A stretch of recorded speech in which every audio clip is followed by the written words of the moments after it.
What adverse effects have we seen from long-term immune modulation with LDN, particularly in the setting of chronic recurrent infections, blunted immune response, et cetera? And in this vein, of which cautions, contraindications should clinicians be aware? Great question. So LDN modulates the immune system. So it doesn't necessarily boost it, but it doesn't necessarily suppress it to the point where we see issues of recurring infections. However, and there's a big comma there. One thing that Dr. Sherman talked about in the 2021 LDN Research Trust Conference is that sometimes chronic infections can bloom. And we've seen that from time to time, especially when you reduce inflammation and you're trying to modulate the immune system. And the way she described it, I thought was really amazing. So she says, okay, so here's your immune system and it's working on 10 things. So it works on those 10 things equally. So 10% in each spot.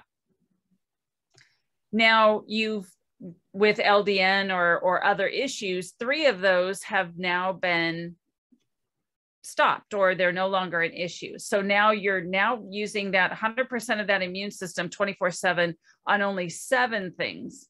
So now you have concentrated the immune system on those issues. And that's sometimes where we can see flares because the immune system is trying to modulate and reduce some of the issues, but at the same time, we can have a bloom.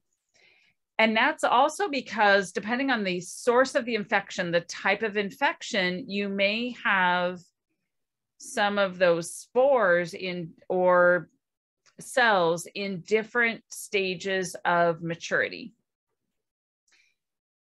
So I wouldn't say that LDN will blunt the immune system. I'm not sure I would use that term. And so when I look at the use of low dose naltrexone, I don't look at it as linear. And as a pharmacist for 35 years, I look at almost every other drug linear. I do not look at LDN linearly. And what I mean by that is drug, dose response, it's completely linear. LDN is not like that. You can see similar responses at smaller doses rather than larger doses, and it can be just as significant. So we have to get away from the thought of what is a homeopathic dose. I don't think there's any such thing as homeopathy when we're dealing with low dose naltrexone. So the only contraindications I think we need to be careful of is if you do have somebody on a biologic, we need to be very careful about when you introduce LDN because you don't want the immune system to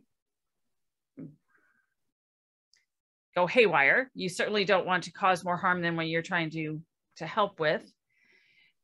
And that was also addressed in some of the previous LDN Research Trust seminars by a variety of providers, actually.